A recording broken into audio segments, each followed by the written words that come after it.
Приветствую, уважаемые натуралисты! С вами канал Зум. Мы собираем большую видеоэнциклопедию про все виды животных планеты. Любите природу вместе с нами. Подписывайтесь и ставьте лайки. Они помогают узнать о мире животных большему количеству людей. Итак, господа, животные бывают большие и маленькие, а в особенности всякими разными бывают наши любимые котики. Я уже рассказывала о самой маленькой и злобной кошечке из Африки, черноногой кошки. Ищите ее в плейлисте кошки. А сегодня пришло время великанов. По примеру больших и маленьких собак, большой котик должен быть вроде добрым. Но так ли это на самом деле? Давайте разбираться. Встречайте домашнюю мини-рысь популярного у современных голых обезьян мейн-куна, породу кошек. О существовании мейн-куна мир узнал от американских заводчиков. Название породы переводится как «мэнский енот». И если с первым термином в этом словосочетании все ясно, Мэйн – это название американского штата Мэн, то второй требует уточнения. Необычный полосатый окрас и пушистые хвосты мейн-куна породили среди бридеров легенду о том, что порода получена методом скрещивания представителя семейства кошачьих с енотом. Байка осталась байкой, но словечко «кун» – сокращение от английского «ракун» – енот, к породе все же прилипло. Самой красивой версией появления исполинских котофеев в Северной Америке можно считать легенду о неудавшемся побеге королевы Марии Антуанетты. Ожидая расправы со стороны французских революционеров, супруга Людовика XIV собралась бежать на американский континент и для подстраховки отправила впереди себя корабль с дорогими сердцу вещами, включая любимых длинношерстных кошек. Усато-хвостатый груз доплыл до берегов Новой Англии в целости и сохранности и, свободно скрещиваясь с местными короткошерстными кошками, дал начало новой породе, в скором времени расселившейся по всей территории штата. Но современные специалисты склонны считать, что история происхождения расы мейн-кунов гораздо прозаичнее. Коты в Америку были завезены достаточно давно, но это были преимущественно короткошерстные особи. Длинношерстные же котофеи прибыли на континент гораздо позже, вместе с первыми поселенцами из Старого Света. В результате, оказавшись в благоприятных для свободного скрещивания условиях, коренные обитатели и приезжие представители хвостато-усатой братьи стали родоначальниками новой разновидности крупных длинношерстных кошек. Настоящим первопроходцем в становлении породы мейн-кунов стал кот по кличке Капитан Дженкс из морской кавалерии. Этот пушистый гигант вызвал неописуемый восторг зрителей в 1861 году, отметившись на выставках кошек в Бостоне и Нью-Йорке и затмив популярных тогда ангоров. Но уже к 20-му столетию мэнские великаны сдали свои позиции и были почти на полвека вытеснены персами и сиамами. После окончания Второй мировой войны куны вновь заявили о себе. Правда, на тот момент только в пределах американского континента. В 1953 году порода обзавелась собственным официальным клубом, а в 1968 была основана первая ассоциация любителей и заводчиков мэнских енотов. Что касается Европы, то до нее куны добрались только в 70-х годах прошлого столетия. На внешний облик славного семейства мейн-кунов значительное влияние оказал климат Мэна. Там холодно, и выжить в условиях такой холодной и снежной континентальной зимы без густого подшерстка было очень сложно. Широкая, защищенная дополнительными пучками шерсти лапа – это тоже полезное приспособление, помогающее скользить по ледяной корке, не проваливаясь в снег. Ну а внушительные размеры в условиях такой охоты и вовсе неоценимое преимущество. Что же касается современных представителей породы, то на их облике не могла не сказаться страсть европейских бридеров к экстремализации. Сегодняшние мейн-куны значительно прибавили в размерах, их мордочки стали еще более вытянутыми, а уши существенно подросли. Вот мы и подошли подошли к главному. Каково же жить с такими пушистыми монстрами в одной квартире? Начнем с достоинств нашего брутального гиганта из мира кошачьих. Мейн-кунов часто называют кошками-компаньонами. Они дружелюбны, в меру спокойны, но при этом достаточно серьезны и вряд ли оценят понебратство. Коленям хозяина эти великаны всегда предпочтут теплое местечко у его бока или в ногах, из-за чего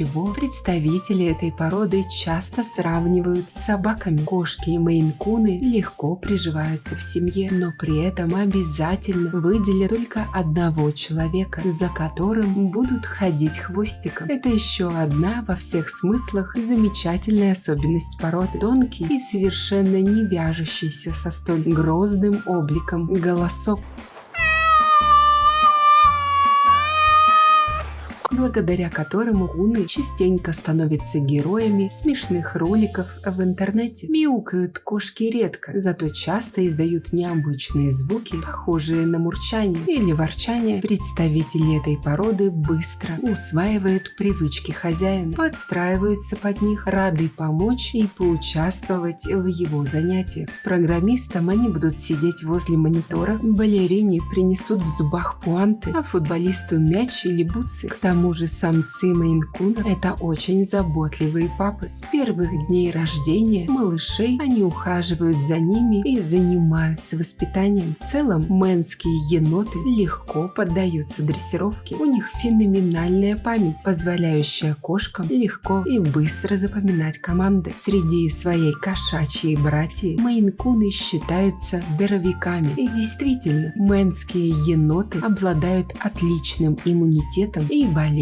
редко. Средняя продолжительность жизни мейн-куна 12 лет, но при этом нередки случаи, когда кошки доживают до 16 и более. Ну а теперь переходим к вишенке на торте, ведь ничего идеального в нашем мире, к сожалению, не бывает, а подводных камней в проживании с котом-великаном на одной жилплощади столько, что они могут образовать полноценные рифы, о которые легко разобьется ваша лодка взаимопонимания. Во-первых, мейн-куну нужно много пространства, что логично. Даже не надейтесь поместить его в свою уютную однушку. Для ночных тыгыдыков ему необходимо как минимум двушка, ведь мейн-кун – это кот, привыкший к просторам диких полей и сельской местности. Ну, допустим, вы смогли разместить его в своей большой квартире. Теперь вам придется смириться с мыслью о том, что вы раб этого мохнатого создания. И если вы не хотите, чтобы весь дом превратился в сплошной меховой ковер, извольте закупиться аж 6 разными расческами и чесать своего кота-дзиллу в строго определенном порядке, чередуя эти приборы. Густая шубка мейн-куна приспособлена к суровым морозам, а зимой подшерсток становится еще гуще, так что в шерсти будет все в вашем доме. К тому же мыть пушистого великана нужно регулярно, ведь такая густая шерсть становится настоящим грязи и пылесборником. Многие пишут, что куны обожают воду, но практика показывает, что ситуация примерно 50 на 50. Останетесь ли вы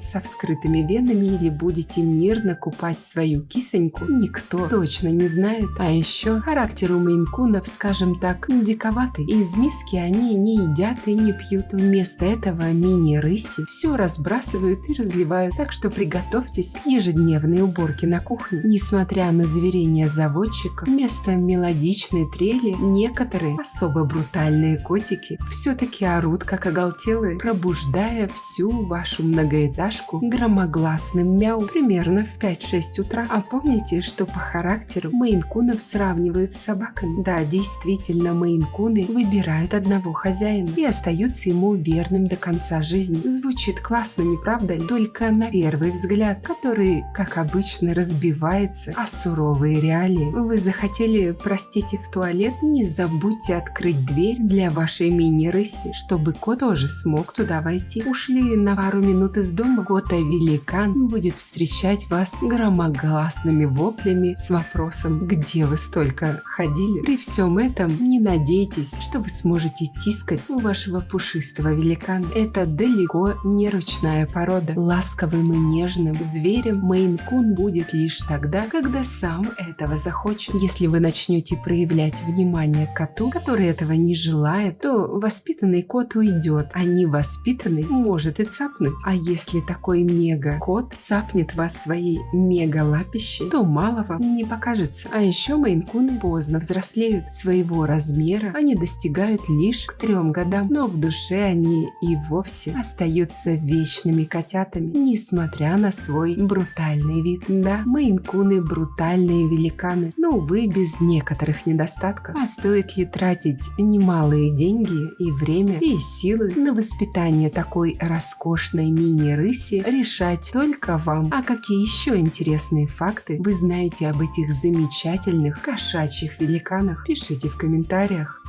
Также обращаю ваше внимание на то, что у нас появились дизайнерские брендовые футболки от канала. Пока я сделала великого медоеда и его русскую сестричку Росомаху. Приобрести их можно по ссылкам в описании к видео. Спасибо, что посмотрели этот ролик. Не забывайте ставить лайки, писать комментарии о том, какого бы животного вы хотели бы увидеть в следующем видео, и делиться этим видео с друзьями. Это очень помогает развитию нашего небольшого сообщества. Подписывайтесь на наши паблики по ссылкам в описании к видео. Там много интересного. С вами был канал о животных Зу. Мы собираем большую видеоэнциклопедию про все виды животных планеты. Любите природу вместе с нами. До скорых встреч!